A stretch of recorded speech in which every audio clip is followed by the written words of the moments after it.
I had to be brave and, look outside of my comfort level. We were seated at a table with two families from the United States who homeschooled. And during this conversation, it was like this light bulb went off. I had a lot of self-doubt at first. I thought, oh gosh, am I able to do this? Am I doing the right thing? Hi, I'm Maddie. And I'm Ella, and we are homeschoolers. We met through a homeschool community called Recess, where we found our love for learning and podcasting. Come join us on our journey of self-directed learning as we dive into all the things about Recess on our Recess Rundown podcast. And we will hopefully see you there. Hello, everyone, and welcome back to another episode of the Recess Rundown podcast. Today, we are joined by another homeschooling parent, one I've known for half my life. She's a mom of 3 kids with nearly a decade of homeschooling experience, where she is a passionate advocate for interest-led learning and the importance of community. We are so excited to chat about you and your homeschooling journey. Thank you for being with us, Teresa. Thank you. Thank you, Maddie and Ella. Thank you for having me. I feel very honored to be invited onto your podcast. And I just want to quickly say that I'm so proud of you girls. Ella, like you said, I've known Maddie it'll be 2 years this summer, and Ella, 7 years this summer. Yeah. And not just because of your young ages. I just think this is such a cool experience, like getting to interview people that through Recess, whether it's the children, the guides, parents. And I'm just so proud of you. And I hope you guys are proud of yourself for your accomplishments. Oh, thank you. That's so sweet. It's true. So before we get into everything, I have to give our listeners a little context because Teresa is not just any guest for me, as we have mentioned. Teresa did mention that we've known each other for about 7 years now. We met through a homeschool community, the kind of tribe she's going to talk about today. And our families have been close ever since. We actually found Recess around the same time because my family introduced them to it. So, Teresa, how did you go about finding and building your tribe of fellow homeschoolers when you first started out? Oh, that's a good question. Well, when I started homeschooling, it was before the pandemic. And here in Canada, there was a really small homeschooling community. So when I started, it was tricky to find other families that were taking the same journey that we were on. So I had to be brave and, look outside of my comfort level. I had to get onto social media and things that I'm not as comfortable with. I reached out on Facebook and found some families that were homeschooling. And for me, it was really, really important to start to find some families that we connected with because I'm a really social person and I know my kids are really social. So I knew this was going to be something that I had to make the effort to help my kiddos find friends, because normally you would find them maybe in a school setting, but because we were kind of taking our own path, I knew that we would have to explore different avenues. So once I started finding some friends, we started doing weekly meetups. We would go for forest walks, hikes. This is where we met Ella and her beautiful family. And then we started doing, some field trips. And before you know it, we were meeting at each other's homes, play dates. And when you start to really connect with certain families, it just feels so comfortable and so natural, and you just want to see more and more of them. And they truly become like family, some of our connections with our family. So, that's sort of how I, would say we kind of started to build this community. And also I really take my children's lead. Like when they find somebody that they really get along with and they come to me and they tell me I really want to hang out with that kid again because we had so much fun, that it really helps drive me to make sure that I'm providing those connections for the kids. So yeah, it's been quite the journey, but it's all been worth it. That's awesome. Yeah, I mean, now to think that we are, like our families are now meeting up weekly to go rock climbing together. Yeah, I know. That's so And true. Do you girls think that's really important to have a sense of community while you're homeschooling? Like, what do you guys think? definitely, Yeah. I think, community has always been important to us as well. I think my mom, especially since we moved so much, we were always so sad to leave friends and worried that we were never going to find that community again. So my mom put a lot of effort into, finding these really good communities for us. And I think that's really changed the way that we homeschool and just really elevated it.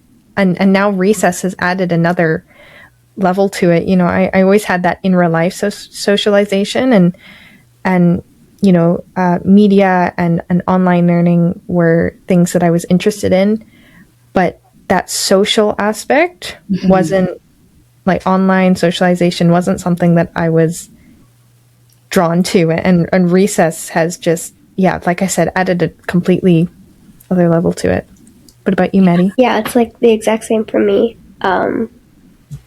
Having online connections really good because you have your parents and you have your siblings, but being homeschooled, just them, it can get a bit lonely and stuff. So you need these like other people around you. And Recess has really opened it up for me. How important has these groups been compared to the actual curriculum or structure of homeschooling? So I think it's important to have these groups because working like Maddie said, it can be isolating when you're at home, just like kind of just working through curriculum. Being able to get out and do a group, do a meetup with your friends is really like, there's a lot of learning that comes from that. And also I feel like children, I know for my kids, they're very much like, it's very child-led learning. So they will go to these meetups and, they're kind of choosing their own adventure, if you will, when they go out. Sometimes, depending on where we are, they might, discover something new that, a new activity that they never would have known that they would have enjoyed unless they were maybe around a certain type of child, maybe someone who's a little bit more curious about reptiles, like somebody I know, our middle son. And, being able to expose other kids to some of their passions. And so that's something that it's really hard to kind of just pick up in a book or from curriculum. That's like real life experiences. So being able to, get out of the house. I think, we all really appreciate being able to get out and have these meetups. Consistency is so important because if you meet somebody once and you make a connection, you really have to nurture that friendship. And this is how you get to know people and build strong bonds because, you're putting yourself out there, you're investing the time and effort. And it is a lot of work as a parent, making sure you're, chauffeuring your kids to these meetups and to, as they get older, they want to do more and more with their friends, which I totally understand. And so I weigh that like very heavily with my kids. I really try and make sure that they are able to be with their friends and do their meetups. I put a lot of effort into making sure they can attend that. And it is a bit of a win-win because I will say that I love all the moms and in our homeschool group. And I think it's really important for us too, for us parents, to find connection as well, because, we're kind of doing this on our own in a way. And so when we connect with the other parents, we're able to, maybe get some advice from them or get some feedback about something. And that's really, really beneficial. So it's a win-win. Yeah, definitely. I think when you mentioned, it being a little, feeling cooped up, you're in the house all the time. I think as homeschoolers, I think when you're all together all the time and you're in that house, you're not really getting that break unless you're getting out and hanging out with other people. It can sometimes feel a little, you're just all together. It feels a little cagey. Yeah. Obviously you love your family and you love spending time with them, but it's all day, every day, right? Right. Yes. Yeah. And I think as you said, I have 3 children, 3 sons. You both have brothers. So, it can be a lot being in the same household with your siblings all the time. It's only fair for them to be able to get out and be around other peers where they can get a little break from their siblings and from their parents.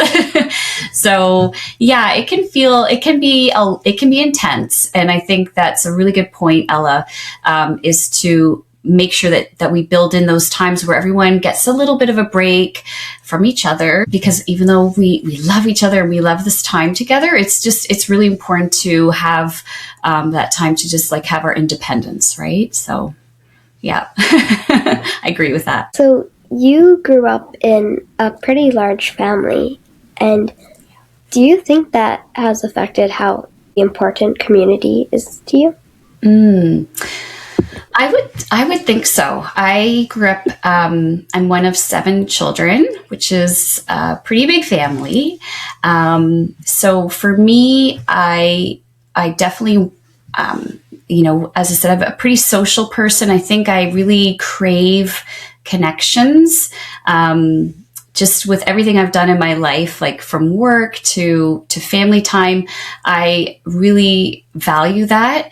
And, I think that my kids, I'm not saying that they are like extroverts, but I do think that they tend to be more kids that really crave social connections.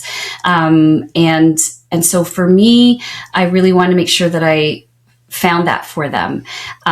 Maybe being part of a large family had something to do with that. Like for me, always having siblings around, and like young nieces and nephews, I think that it's influenced me for sure to make sure that we're part of a community, and that the boys get that sense of as a connection from their fellow homeschoolers. Yeah.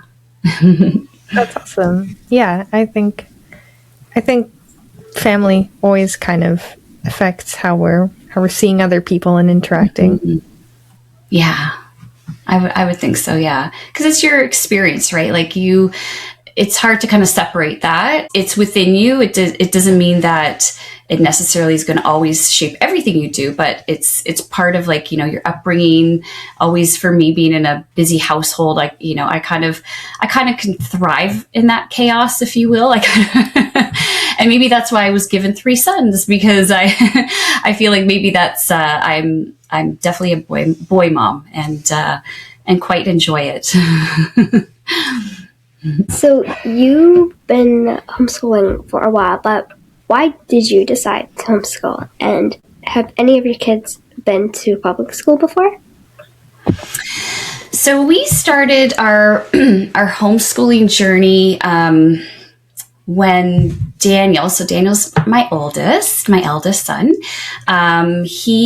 We put Daniel into junior kindergarten. That's what we have here in Canada, when he was 4 years old. So my husband, Abner, and I, we both went to school. So we just assumed that, we have our kids and they're going to go to school.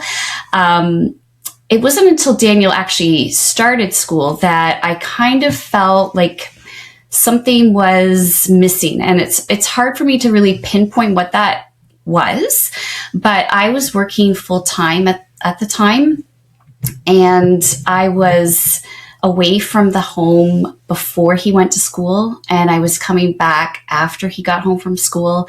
And I just really felt like I was missing a very, very big chunk of his day. And I was not happy with that. I really missed him a lot. He was only 4 years old. I felt like I still wanted more time with him. And I didn't know in the moment, like what that meant. I wasn't sure, like, am I going to cut back on my work hours? What am I going to do to help remedy this? But it just so happens that Abner had a work conference and I went with him, and we were seated at a table with two families from the United States who homeschooled. And during this conversation, it was like this light bulb went off. And I was like, oh, maybe this is what I want to do. Like, maybe this is something that I could do. I didn't feel confident, and I think it's because most parents that start off maybe have the same feeling like me, like, can I actually do this? How can I do this? But once I realized he's my son, I know him best, I love him. If this doesn't work out, he can always go back into school. But in the moment, it felt like it was the right decision. And only maybe a mom's instinct kind of knows that. And so we took him out of school in kindergarten. And needless to say, he's 13, almost 14, never went back. It was definitely the right fit for him and me. And our two younger sons have never been to school. So no regrets there, just a big learning journey, and it still continues because as you know, kids are, going through phases and stages of life. And so we just adapt, and I love that because nothing is sure in life. And so it's so beautiful to be able to just sort of like go with the flow and watch your kids grow. Well, I'm curious to know about your journeys too, your homeschooling journeys. I'd love to hear how both of you started. You can share. Yeah, I mean, I think my mom was always interested in doing something a little more alternative to what was considered the norm. But in South Africa, which was where I was born and where my family is from, that is just, or was not possible at the time. I'm not sure the homeschooling situation in South Africa. Haven't been back in a very long time, but it was not possible. Both my parents would have had to work, and I would have had to be at school and then go to my grandparents' house while my parents were still working throughout the day. And then we ended up moving to the United States when I was still quite young, not ready to go into school. And my mom was really able to explore that want to not really put her kids in that school system, which she didn't really believe in. And I think in our first few weeks, we ended up meeting a homeschooler at a park, and she was able to talk to her. And we ended up joining like co-ops and these communities that we've been talking about, and we've kind of just stuck with it ever since. And now I'm about to go into high school, and I think everything's really ramping up, and my whole homeschooling journey is really about to change. I think high school as a homeschooler is a part that is very new to me. And I think new to my mom as well. I'm the oldest, so we're just waiting to see what happens. What about you, Maddie? How did you start your journey?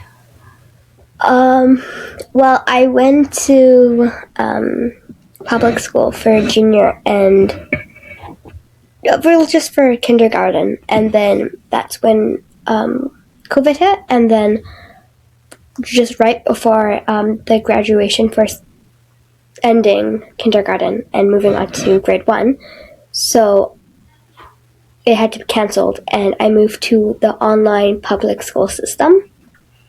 So it was like meeting in Zoom and kind of just being trapped on the screen and listening to lectures that I'm not even interested in.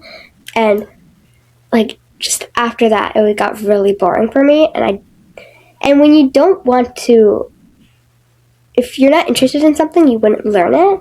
So I wasn't learning anything because I was just like bored half the time. And my mom noticed it, and she didn't really like what they were teaching us either.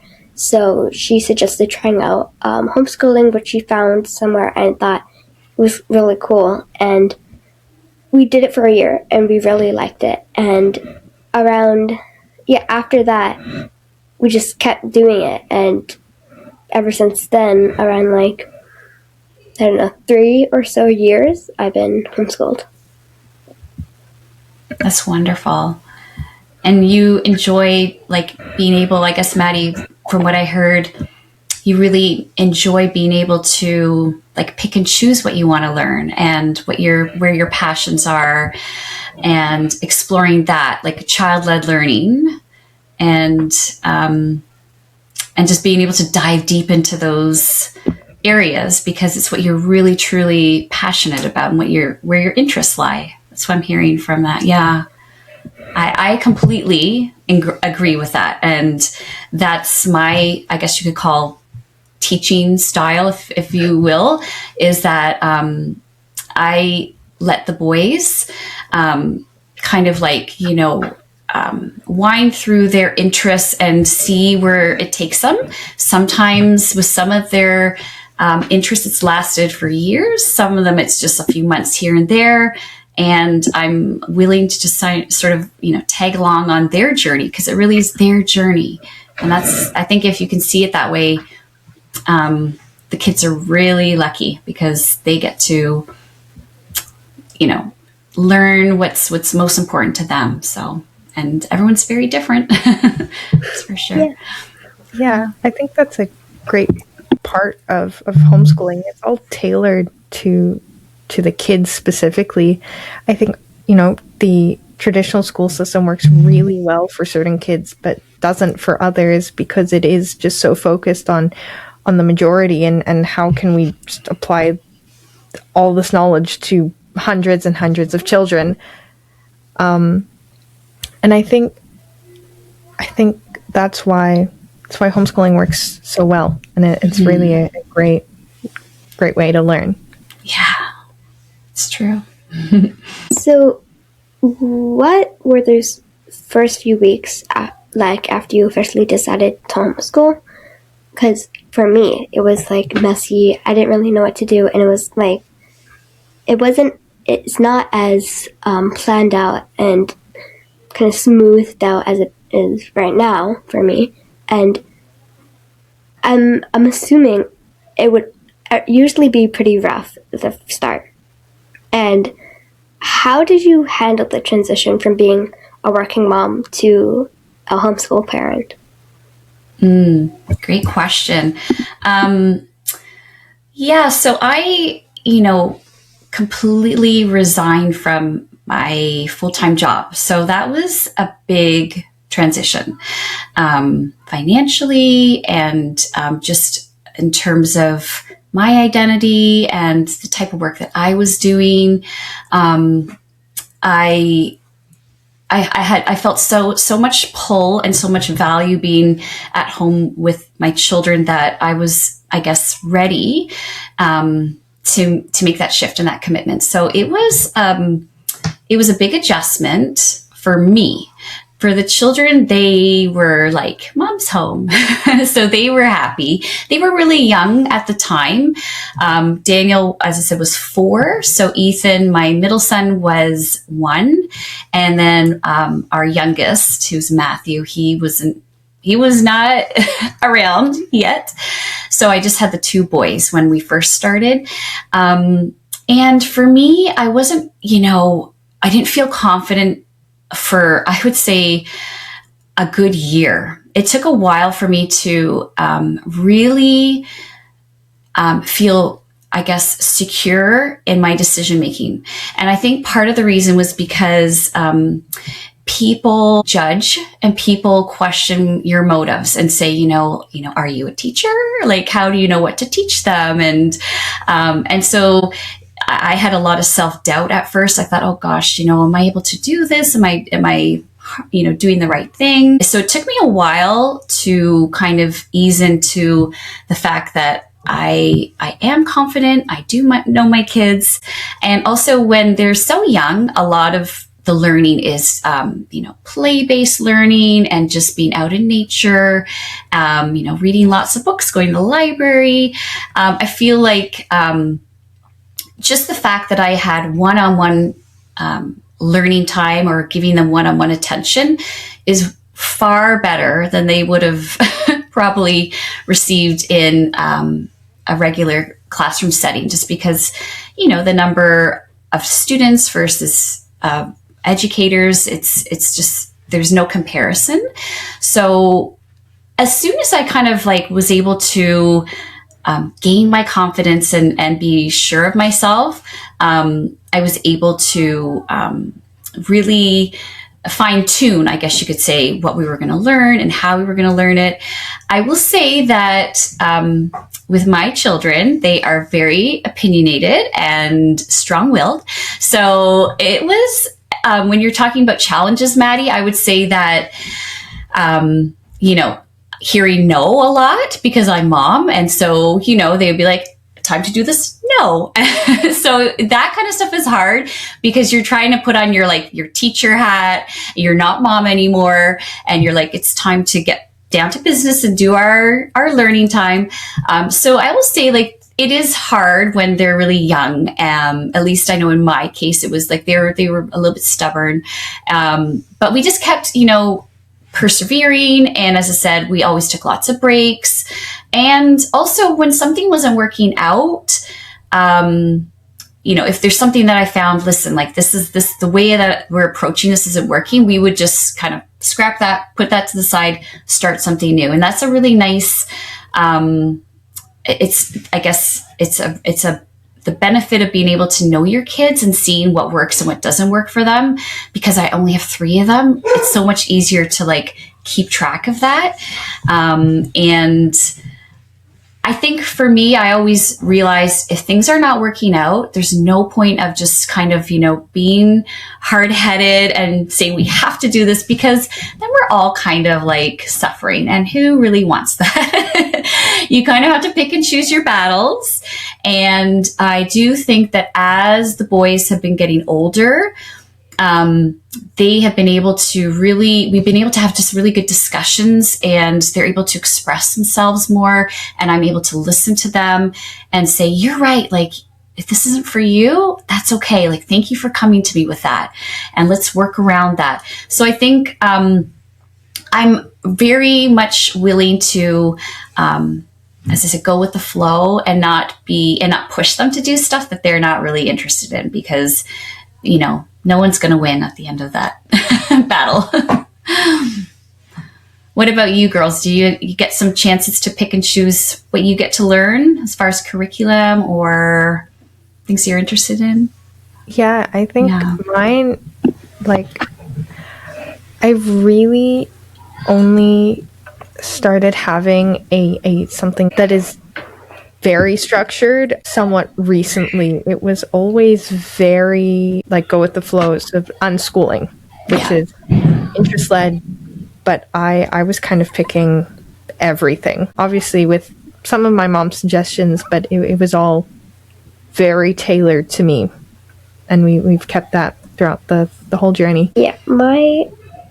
Everything about my homeschooling life is interest based. There is curriculum, but then I also have my interest-based curriculum and things I learn about, and it's definitely I rather the interest-led instead of the curriculum, because I don't really like the pressure of the structure. Yeah. And I just like it being free and open to whatever you want. If you are interested in something and then you find out about that something, and you want to learn about that now, it's just feels kind of cooler. But curriculum is good because when you learn in the curriculum, you would maybe get inspired and want to learn about that on your own. So, yeah, it's kind of like that. That's beautiful. I think that's perfectly said, because you're right. When you start to explore something, and like sometimes you're into something and you're like, you eat it up. You can't get enough of that, whatever that topic is, right? You just want to dive deep into that. And other times, it's like, okay, I learned that, or maybe I'll just Google that, right? It's just like not necessary. And I think the way I also see it is that I'm trying to like think about, like, as an adult, like, we have so much freedom to pick and choose our hobbies and what we want to watch. And so why can't children have that opportunity to, right? Like, why do we feel like we have to tell them what to learn at what age, at what grade level? Like, I think that there's some really young kids that want to dive into maybe a subject that's meant for an older grade, but they're ready, they're interested, let them go for it, So I think it's about not putting any boundaries and limitations on your learning, and just if you have that open mindset, I think you can go really far in life. Yeah. Yeah, that's wonderful. That was really well said. Love hearing about that. So in your form, you mentioned watching your son Daniel go from being an observer to becoming a natural leader. Did you see that shift happening in real time? Yes, I did. Well, Ella, you mentioned that we began recess kind of around the same time. I know that your family started, and your mom was talking to me about recess. And little inside information, I'm not very techie. And so for me, your mom had to kind of tell me a few times about recess before I kind of got on board. Just because there's a lot out there. I find there's a lot out there to kind of sift through, and trying to find the right platforms for your kids. It's tricky. It's challenging. But because I have so much respect for your mom, and I love her so much, I had full trust in her. And I said, you know what? If Ella is on recess, I think Daniel should be on recess too. So it started out with him, exploring recess, just I'm sure like all kids do. But at some point, I think there are two recess shout outs to two guides, to Christopher and Finn, who Daniel just really connected with. And I guess kind of, they saw in him potential, leadership roles. And so with, of course, the creation of the RA, the Recess Ambassador role, and, Daniel like hosting his mini games. I know that he was able to reach out to Natalie about continuing to, have the chess club running when it wasn't going to be able to be run because one of the guides was leaving, and he felt really passionate about keeping that going. So I think we encouraged him. We said, why don't you reach out? Why don't you see if you can keep that going? And so the fact that, at your young ages, when I see you guys, leading groups and just even conversations, discussions, that to me shows leadership. And I think that it's done in a way, like when you asked me about seeing the shift, Ella, it's like, it wasn't sort of night and day. It wasn't like one day to the next, but it was just all of a sudden like, oh, like Daniel's, showing a lot of interest in like running these classes, and I can just kind of overhear him sometimes, just like the way that he conducts himself, the confidence that he has. I do feel like he gained that through recess. And I'm sure he won't mind me mentioning that in the fall, he took an opportunity to become a volunteer basketball coach at age 13, which is not usually done until high school. So, the fact that he, as I said, has so much confidence in himself and drive, that to me is something that is, as an adult in their 40s like me, that is something that I would say I struggle with, is finding the courage and just to have leadership skills. That's something that comes sometimes naturally to people. So for you guys to have that at such a young age, I mean, I have to say you guys are so ahead of the game out there, because being able to be given these opportunities to grow and to like find your comfort level in such a safe setting, right? With the guides, they're so wonderful to be able to like let you go to them and say, I want to try this out. And they're like, okay, you can. So yeah, I think that's where I noticed Daniel's natural leadership skills come through, was through recess. Yeah. Yeah, I think recess has honestly done that to so many, if not all of the kids there. I think, especially as recess ambassador, I'm interacting with these kids on a closer level than I think most of the community hour kids are, because I'm literally introducing them to the platform a lot of the time, and I have to check in on them and make sure, like, how are you doing? Are you feeling comfortable? And I think also Daniel's volunteer, basketball coaching. I remember when he was just waiting for the news, and I think once we heard about it, we were all anxiously sitting there with fingers crossed, like hoping.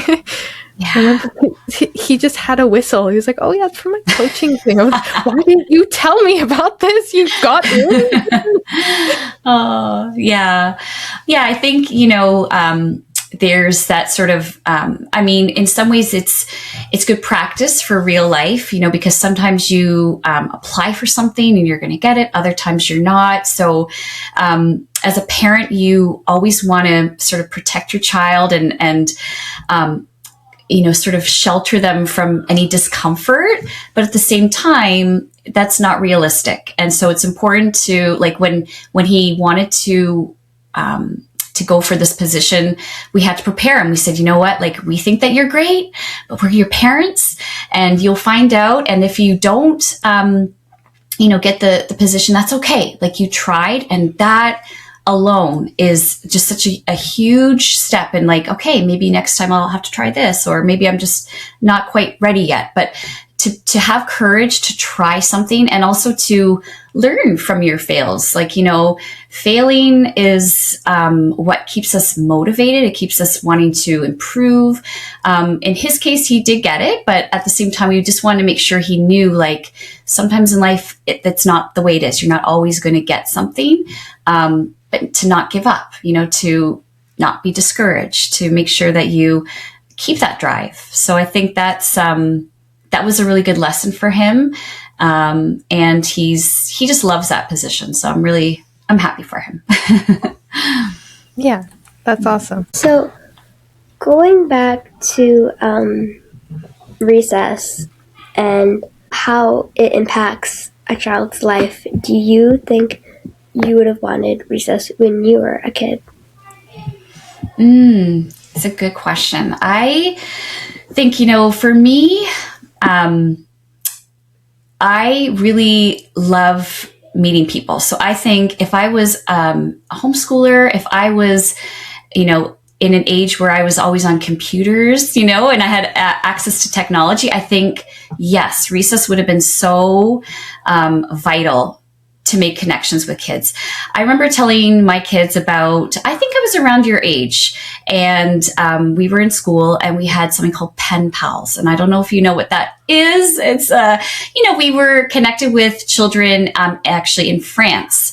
And so we got to write letters, and then, we would mail them out. And of course, 2 months later, we would get a letter back. And so when I'm seeing, the kids on recess, making connections with people across the globe in real time, I know for you girls, it's probably hard to really wrap your head around it because you live it. But for me, it blows my mind. I'm like, you kids have so many more early experiences than your parents and your grandparents' generations. And I think that having access to recess, I would have loved to have met people from around the world. And just because I think what it does, it shows me is that, we're all very, very similar. It doesn't matter where we come from, or our backgrounds.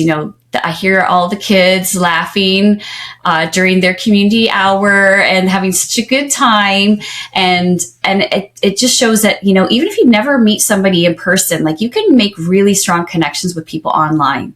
But I will say that I really love that Recess is promoting and encouraging in-person meetups. We've had a few ourselves in Canada, in the Southern Ontario, Toronto meetup area.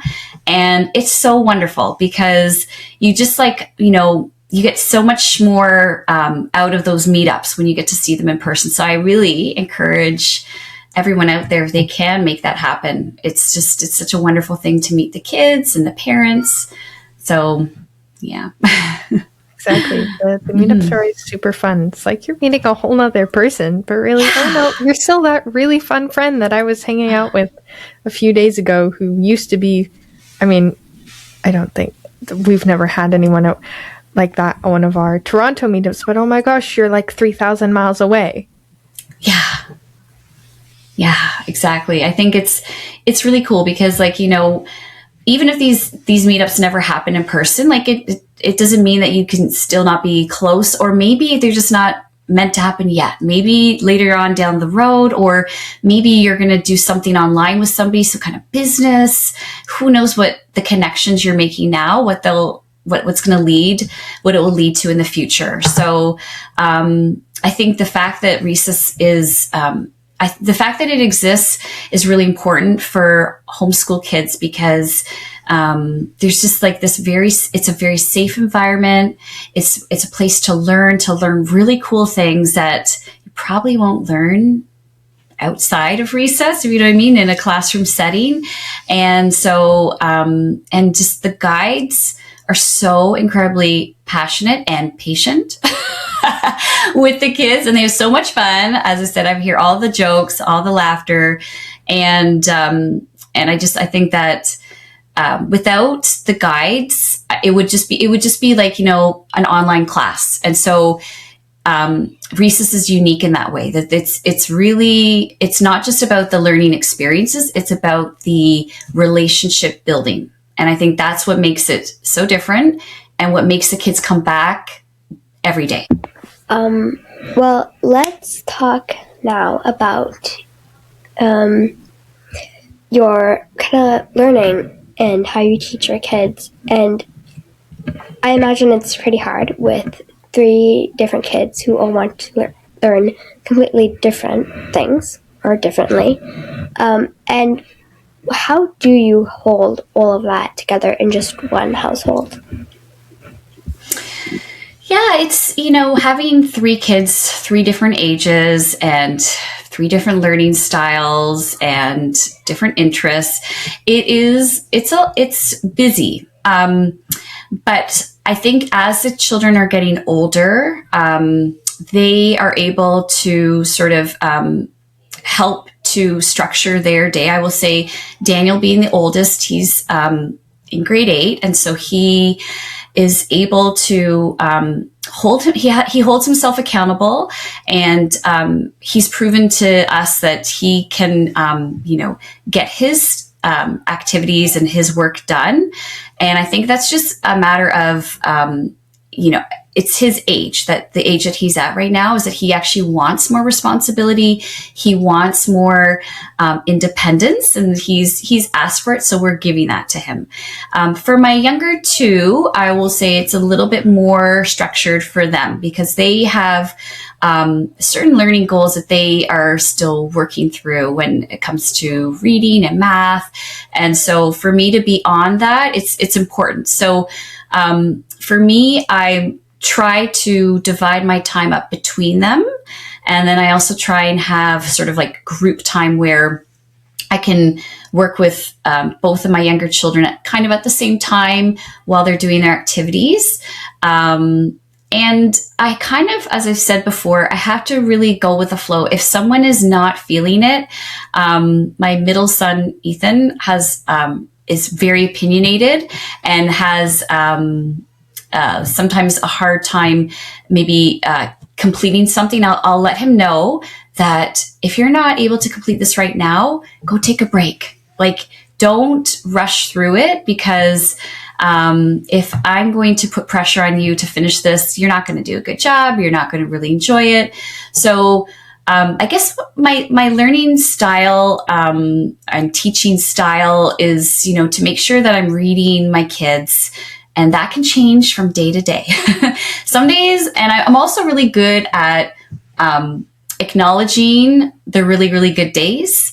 Not trying to put too much emphasis on, the harder days, because they do exist. But on the good days, I'm always like, yes, like we got all those things done. Like, let's go out, let's go for a walk, let's go to the playground. Because I want to make sure that I'm reinforcing all the good learning that they're doing and good behavior, things like that. So, because with 3 boys, it can be a lot. Yeah.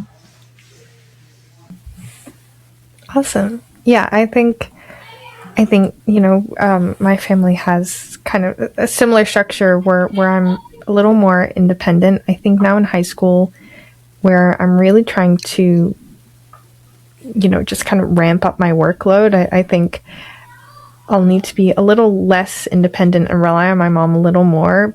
But I think it's homeschooling. It's really interesting watching how each parent is teaching their kids differently, and how they're learning to apply that. So kind of still keeping on the topic of your kids, we interviewed your son Daniel on our podcast a little while ago. Was there anything that surprised you listening back to that? His size? No, I'm joking.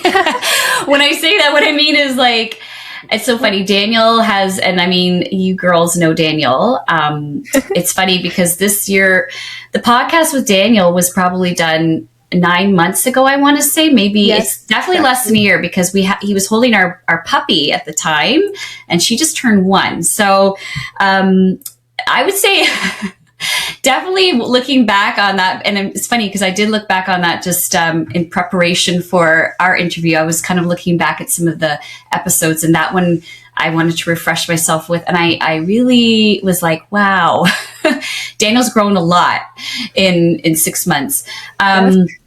Oh my goodness. Yeah, he's grown a lot.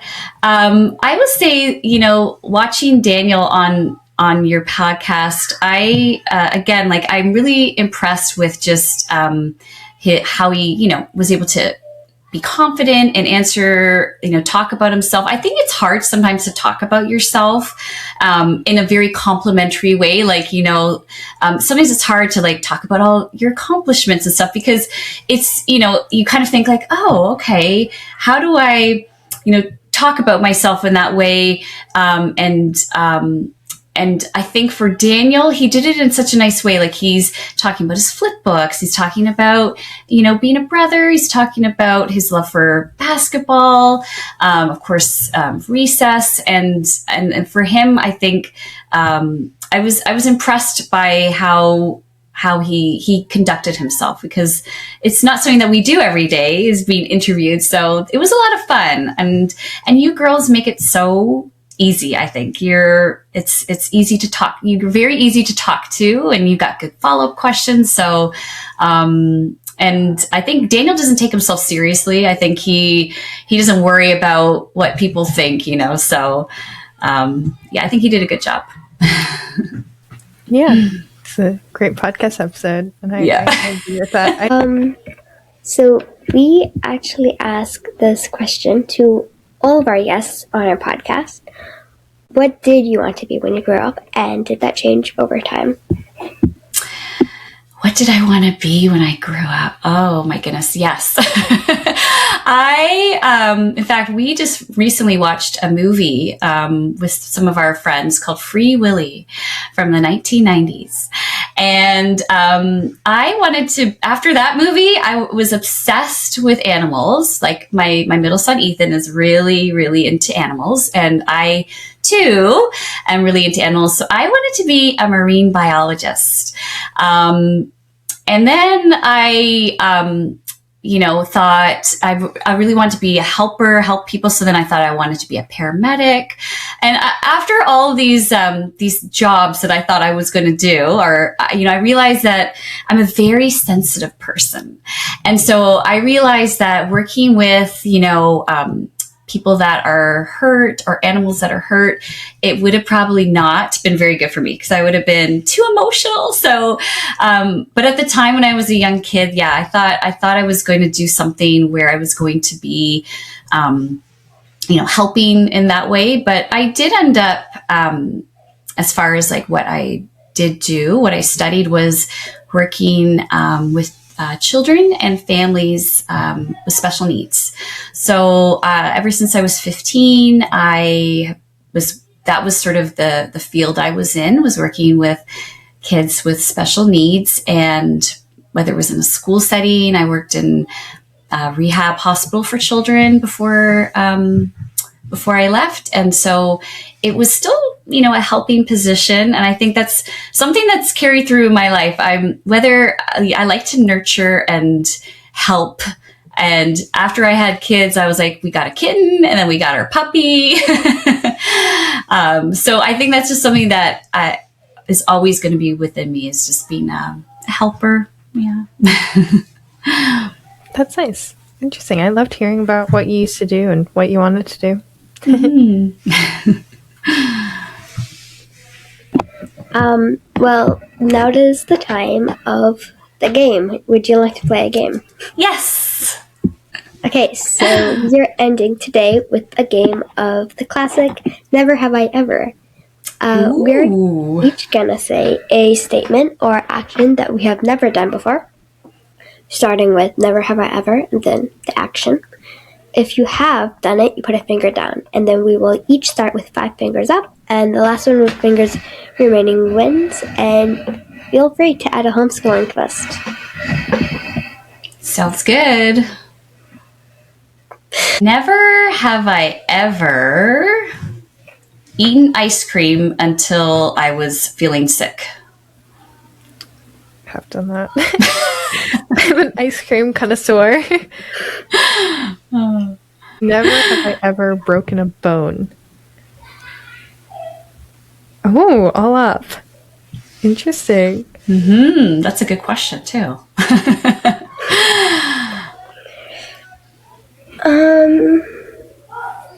Okay. Never have I ever broken something that wasn't mine. I mean, I can't recall anything, but I feel like I must have accidentally done something. I'm not sure. I'm just thinking about like when I was a kid, my dad had this like wooden ship, and my brothers and I were throwing a pillow back and forth. It broke. Let's just say it was not a good idea. It broke. Now that you're saying that, I drew on the walls with markers when I was little. I think the walls weren't mine, so.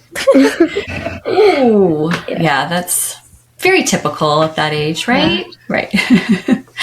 Okay, back to me. Let me.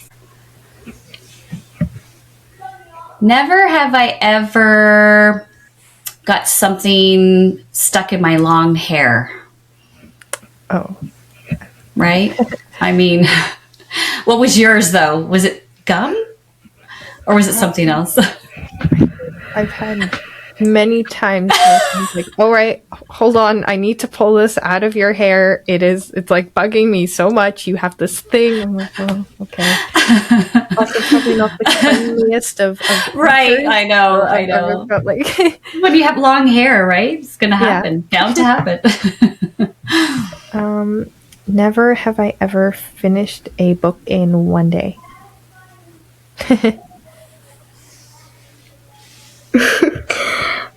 Yeah, avid readers, yeah. Let's see.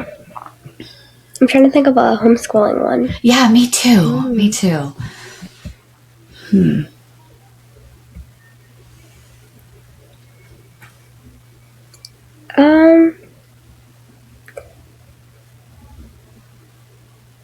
Never have I ever done a curriculum were right off the bat I didn't like?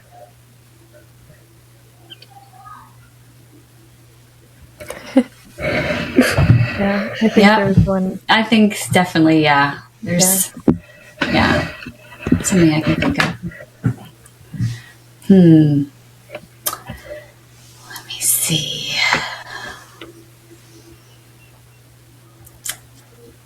Never have I ever been late for a homeschool field trip. Oh, you know what? I don't go on field trips. You don't go on field trips? No. Okay. Would a recess meetup count? Because I remember. Let's say so. We went to the wrong Activate location because there were two around like 20 minutes apart. So we went to it. We realized there are no recesses here. Wrong location. Yeah.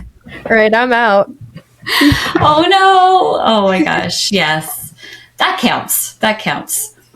I asked that question because I feel like my family is just notoriously late for everything. We're always so late. I call it homeschooler time, meaning, you just kind of like, they're going to be there. We'll just show up when we show up. And that was fun. That was hard though. That was a good one, but that was like thinking on the spot. That was good though. I liked it.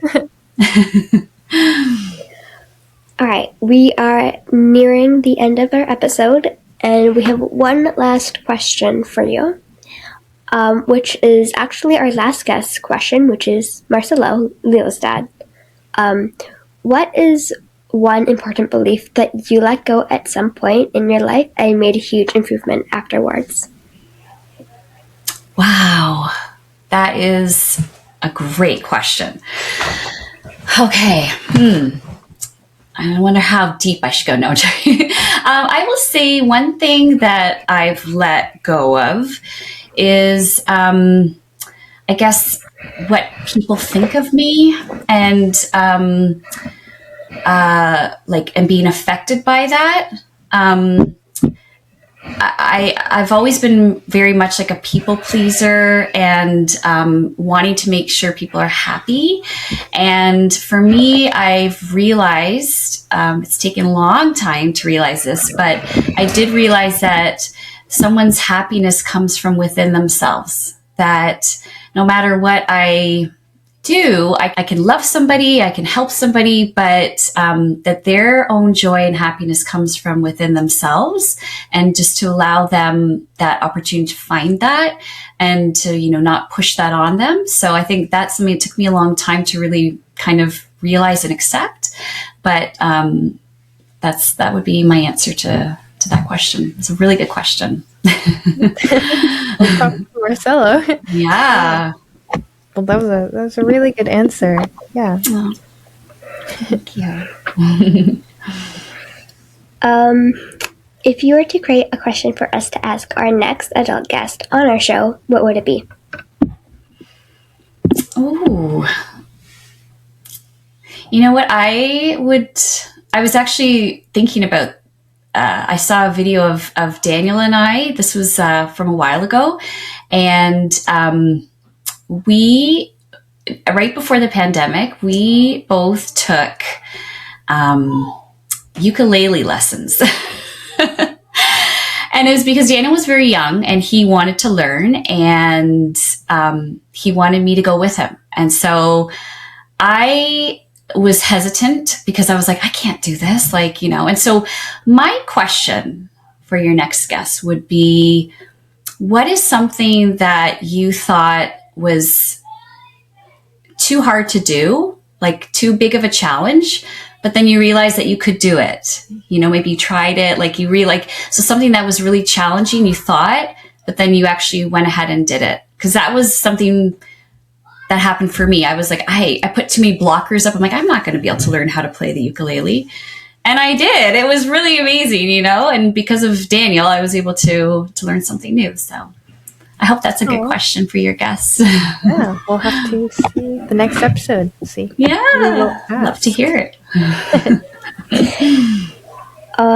So sadly, it is the end of this episode.